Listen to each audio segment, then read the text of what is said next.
Why does this buggy mess keep me up all night? The answer lies in its feel and its potential. Today's game is The Bloodline, a one-man early access RPG. The title sounds grand, but right now it's more about diving into a work in progress than playing something complete. You travel across an overworld like Mount and Blade, then drop into first-person combat zones. After a few fights, you'll go, wait, there are way more skills and combinations than I thought, and that's when the build crafting starts making combat addictive. At its core, this game revolves around skill-based combat. You mix melee weapons like swords and spears, ranged options like bows and crossbows, and multiple schools of magic to build your own playstyle. Collecting spellbooks expands your tree, and planning combos around cooldowns and resource flow defines most of the fights. Outside of combat, gathering, crafting, and small mini-games help break up the rhythm. On the overworld, you pick your route, handle random events, and decide where to hunt, restock, or experiment next. The most solid strength here is the variety of skills and builds. Mixing weapon and magic abilities constantly changes how combat feels. Swap just one or two skills and the entire rhythm shifts. How you move, how you engage enemies, even your pacing. The game also packs a big backbone already.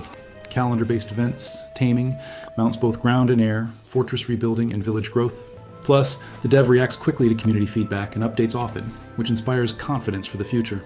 Personally, I love the druid magic. Transforming into beasts for attacks or movement just feels right.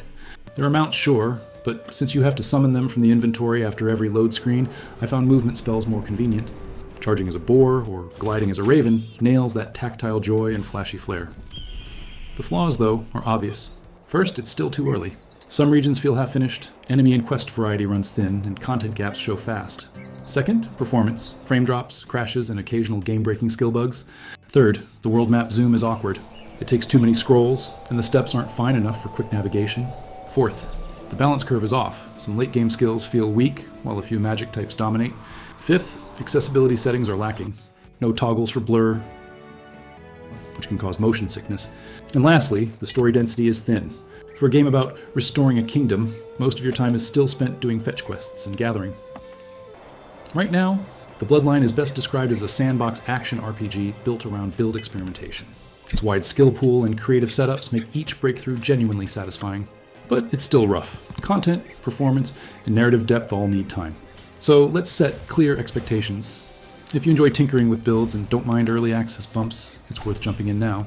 If you prefer polished performance and strong storytelling, add it to your wishlist and wait for future patches. There's real promise here, and that promise shines brightest every time you craft a new combo and feel it click in your hands.